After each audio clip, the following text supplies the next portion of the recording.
The rain on I-95 was relentless. My windshield wipers couldn't keep up, slapping back and forth like they were panicking right along with me. It was 8:47 on a Wednesday night, and I was 40 minutes ahead of schedule. My client presentation in Philadelphia had wrapped early. The investors signed on the first round of questions. No second pitch needed. I texted my husband Derek at 6 o'clock. Catching the earlier train. Home by 9. Kiss Norah goodnight for me. He'd replied with a thumbs-up emoji. That was it. No drive safe, no can't wait to see you, just a thumb. I pulled into our driveway in Ridgewood, New Jersey, and something felt wrong before I even turned off the engine. Every light in the house was on. Music was playing, not the soft lullabies I used for Norah's bedtime routine, but something loud and thumping, the kind of bass you feel in your chest. Through the living room window, I could see movement, multiple figures. My 5-year-old daughter was supposed to be asleep an hour ago. I grabbed my bag and walked to the front door. It was unlocked.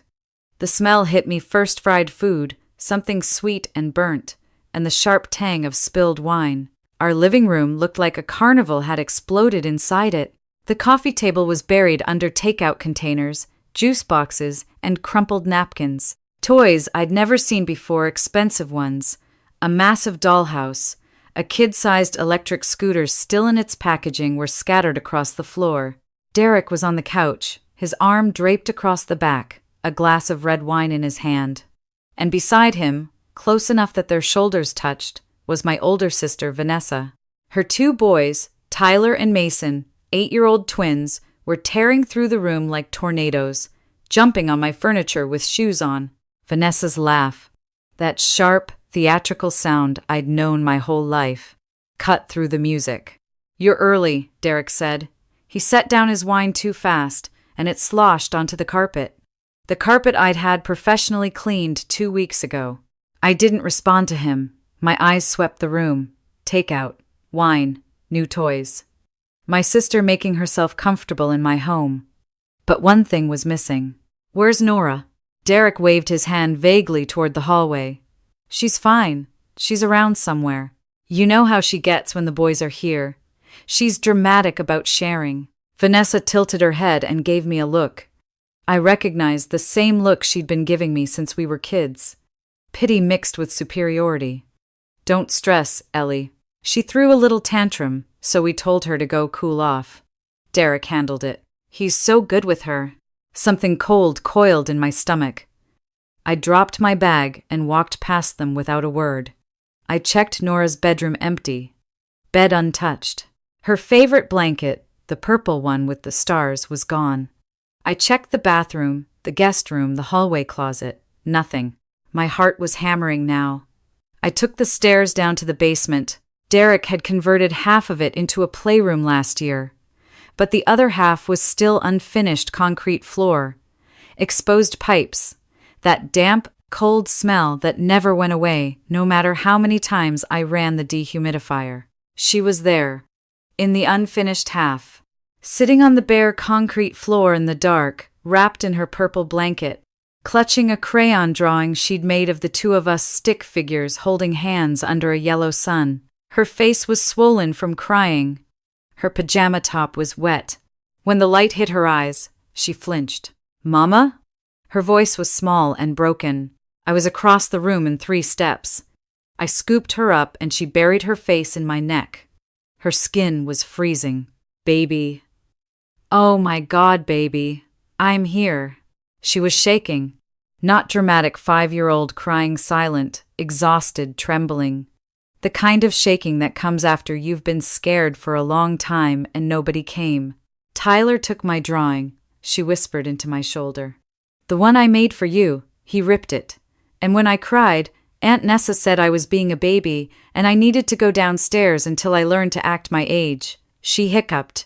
Daddy said I had to listen to Aunt Nessa because she's a grown-up. I held her tighter. A white-hot clarity settled over me, burning away every shred of doubt, every excuse I'd been making for the past 2 years. I carried her upstairs. She clung to me, legs locked around my waist. When I walked back into the living room, Derek was refilling his wine. He looked up and had the nerve to look annoyed. See? She's fine. I told you. She was on the concrete floor in the dark, I said. My voice was quiet, dangerously quiet, in the unfinished basement, alone. Because your girlfriend told her to go there, and you agreed. Girlfriend? Derek sputtered. That's insane. She's your sister. Vanessa stood up, crossing her arms. Ellie, you're being ridiculous. You always do this. You make everything into a crisis. I looked at Vanessa. Then I looked at Derek. Then I looked at the toys, the dollhouse, the scooter, the pile of things that weren't for my daughter, bought with money that Derek hadn't earned in over a year, because Derek hadn't worked in over a year. Get out, I said to Vanessa. Take your kids and get out of my house. Derek stepped between us. You don't get to just throw people out. This is my house too. Is it? I said.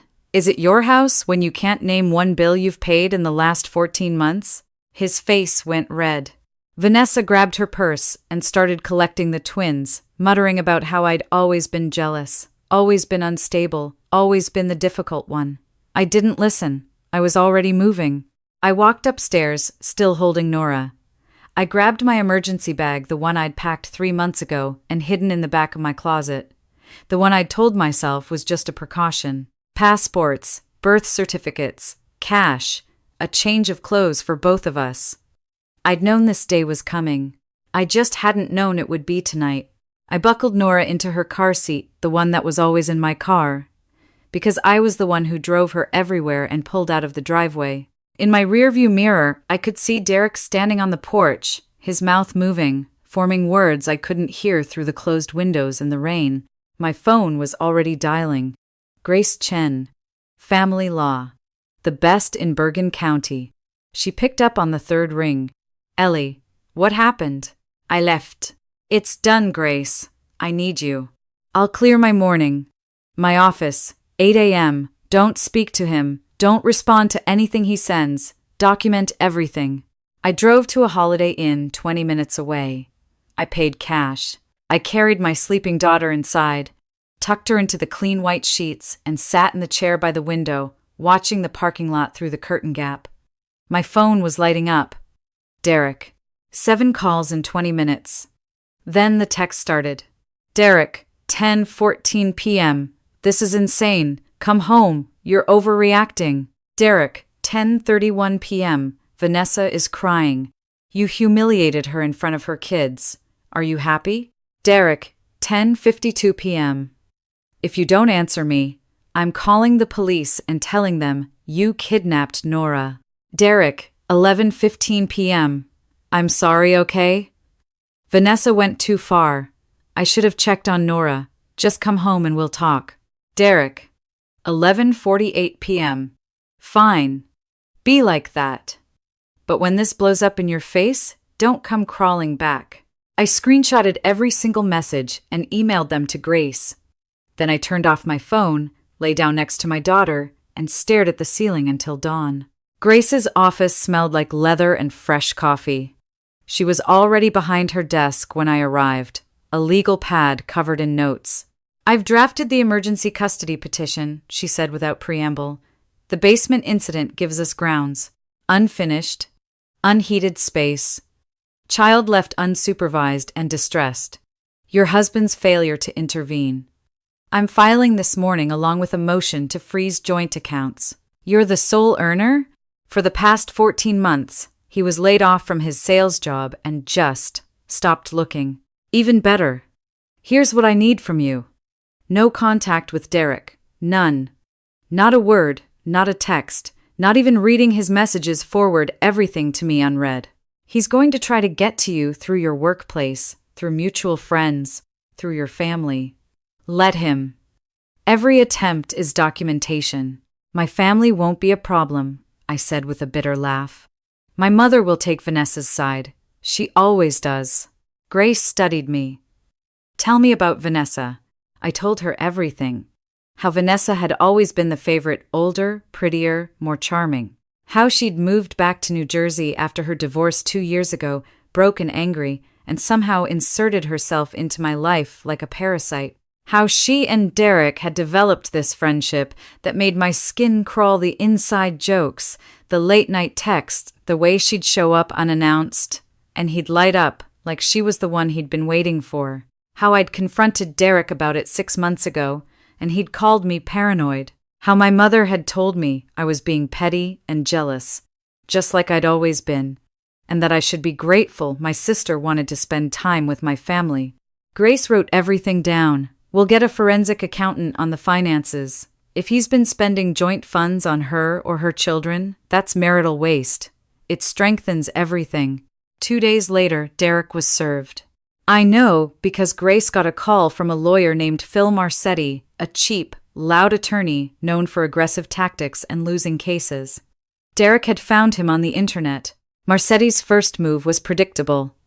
He filed a counter-motion claiming I'd abandoned the marital home and was alienating Norah from her father. I was prepared for that. What I wasn't prepared for was the phone call from my mother, Eleanor Jane. Her voice could have frozen the Hudson River. What have you done? Hello to you too, Mom. Derek called me in tears. He says you've taken Norah and disappeared.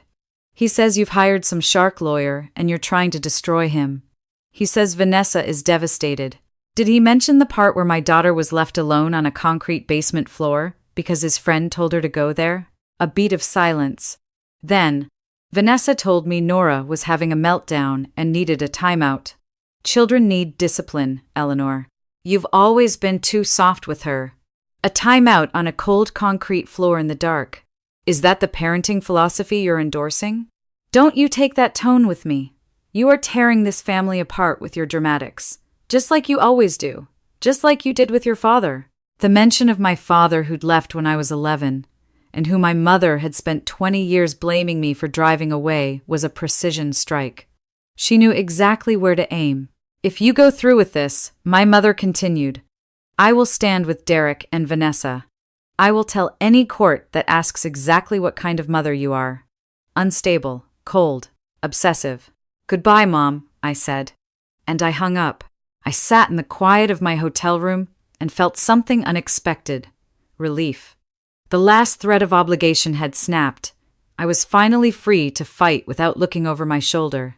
3 weeks passed. Grace and I built our case like engineers constructing a bridge, every piece load-bearing, every connection reinforced. The forensic accountant, a meticulous woman named Dr. Priya Shah, delivered her preliminary report on a Tuesday afternoon, and what she found turned a custody dispute into something much darker. Your husband opened a limited liability company 18 months ago, Dr. Shah said, sliding a folder across the table.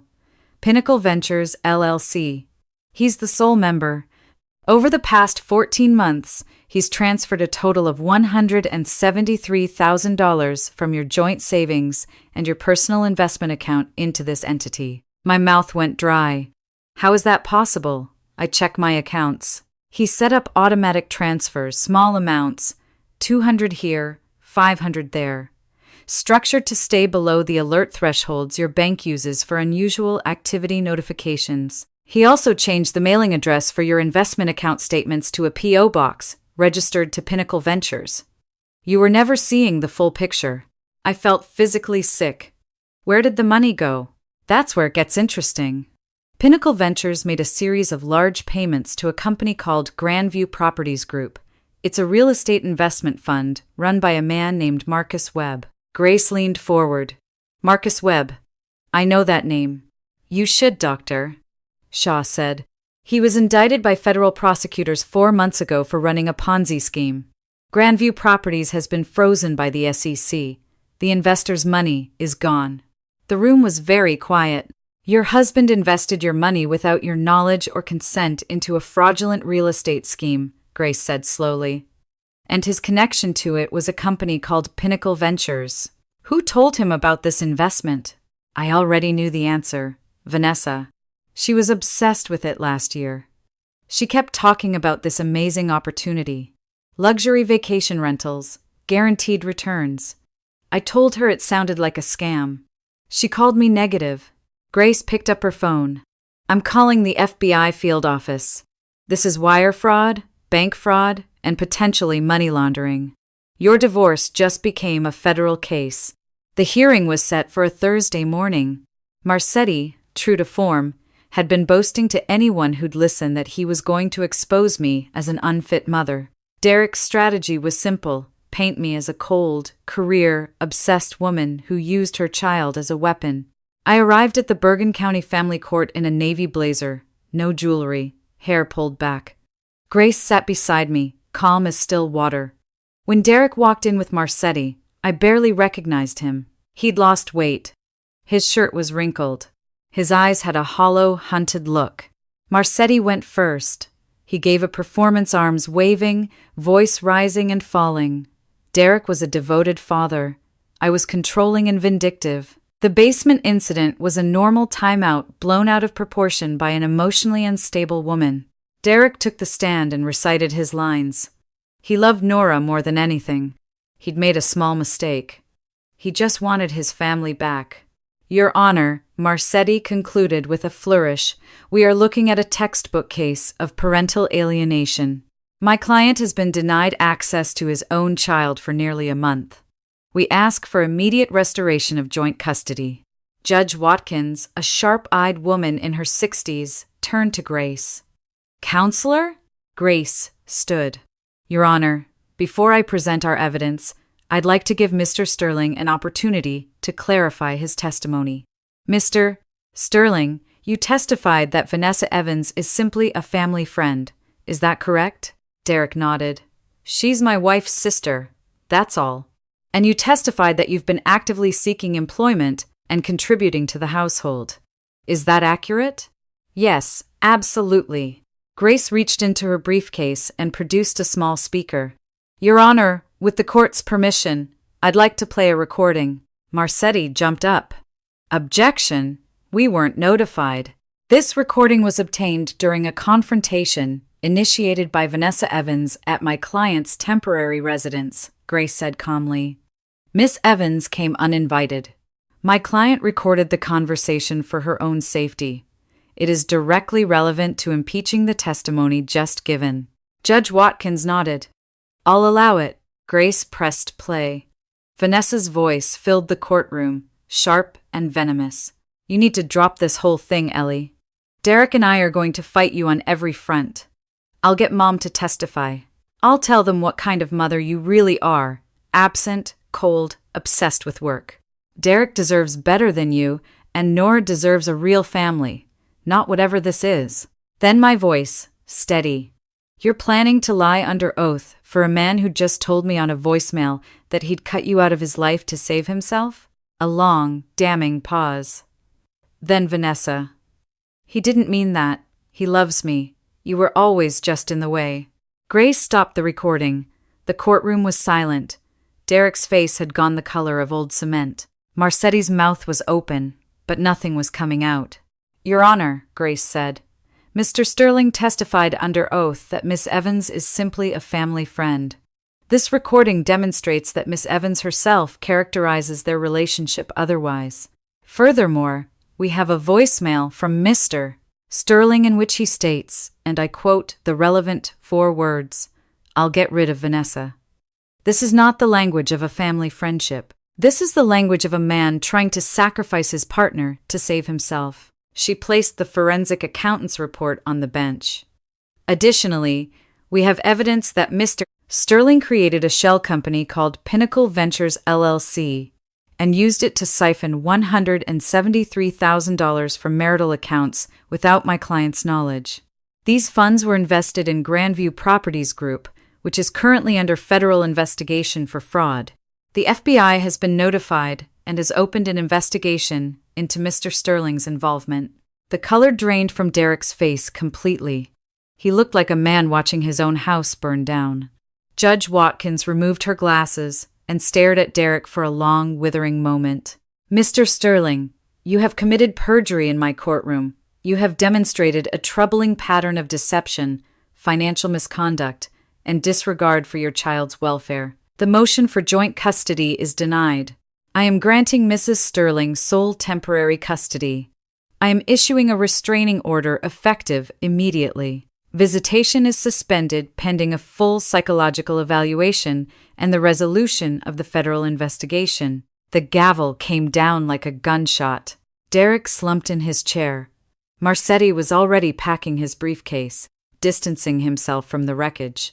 As Derek was escorted out, he turned and looked at me just once. It wasn't anger in his eyes anymore.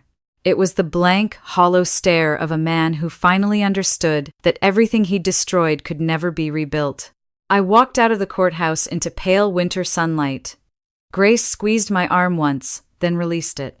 "Go home to your daughter," she said. 3 weeks later, I was making breakfast scrambled eggs, the way Norah liked them, with cheese melted on top when my phone buzzed with a news alert. I almost didn't look. Then I saw the headline. FBI agents had executed search warrants at 2 locations in northern New Jersey.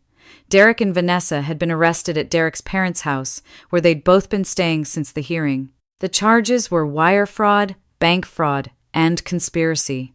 The news footage showed them being led to separate SUVs. Derek kept his head down. Vanessa was screaming at the agents, her face contorted with rage, fighting against the handcuffs. I turned off the TV before Norah came downstairs. Grace called within minutes. "It's done. The federal charges guarantee he won't fight the divorce. Expect a full surrender within the week." She was right. 5 days later, Derek's public defender Marcetti had dropped him the moment the FBI got involved, sent over divorce papers that conceded everything. Full custody, no visitation, no spousal support claims. He signed away his parental rights as part of his plea deal with federal prosecutors. 10 months later, he was sentenced to 7 years. Vanessa, who'd cooperated with the investigation and testified against him, got 2. A month after the sentencing, a letter arrived. Federal prison return address. I held it for a long time, feeling the weight of the paper. Then I opened it. "Ellie, I don't know why I'm writing this. Maybe because there's no one else left. Vanessa testified against me.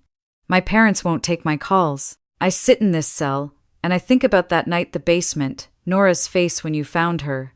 I told myself she was fine. I told myself you were overreacting. I told myself a lot of things. I was wrong about all of them. I'm not asking for forgiveness. I don't deserve it. I just want you to know that I know what I did. For whatever that's worth, Derek." I read it once, then I held it over the kitchen sink, struck a match, and watched it burn. The ashes spiraled down the drain like gray snow. That was 6 months ago. Now it's September, and Norah and I live in a yellow house in Portland, Maine, 3 blocks from the ocean. The salt air comes through the windows every morning, and the sound of seagulls has become our alarm clock. She started 1st grade last week. Her teacher says she's thriving. She reads above her level. She's made 2 best friends already, and she laughs easily, the kind of full-body giggle that makes everyone around her smile. I work remotely now, consulting for the same firm but on my own terms. No more overnight trips, no more missing bedtime. On Fridays, we walk to the harbor and share a lobster roll on the dock, our legs dangling over the water. Last Saturday, we were at the beach. The sky was enormous, that particular shade of blue you only get in New England in early fall. So vivid it almost hurts. Norah was building a sandcastle, decorating it with shells and sea glass. She looked up at me, her red hair wild in the wind, her face sun-kissed and open. "Mom." "Yeah, baby? I like our house." "Me too." She went back to her castle, placing a white shell carefully on top like a flag. Then, without looking up, "Are we safe here?" The question hit me like a wave. Not because it was unexpected I'd been waiting for it, but because of how calmly she asked. Like she was checking the weather. Like she just needed to hear it confirmed. I knelt down beside her in the sand. "We're safe," I said. "We're safe and we're home, and nobody is ever going to hurt you again. That's a promise." She studied my face for a moment, really studied it, the way kids do when they're deciding whether to believe you. Then she nodded, a small, serious nod. "Okay," she said, and she smiled. I sat back on my heels and watched her build.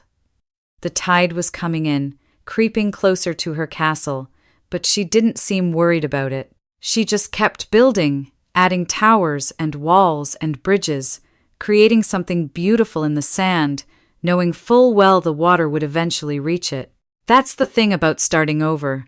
You don't build because it's permanent. You build because the act of building, of choosing what matters, of placing each piece with care, is the whole point. The castle doesn't need to last forever. It just needs to be yours. The waves rolled in. The sun hung low. My daughter laughed at the seagulls. And for the first time in longer than I could remember, I didn't look over my shoulder, not even once.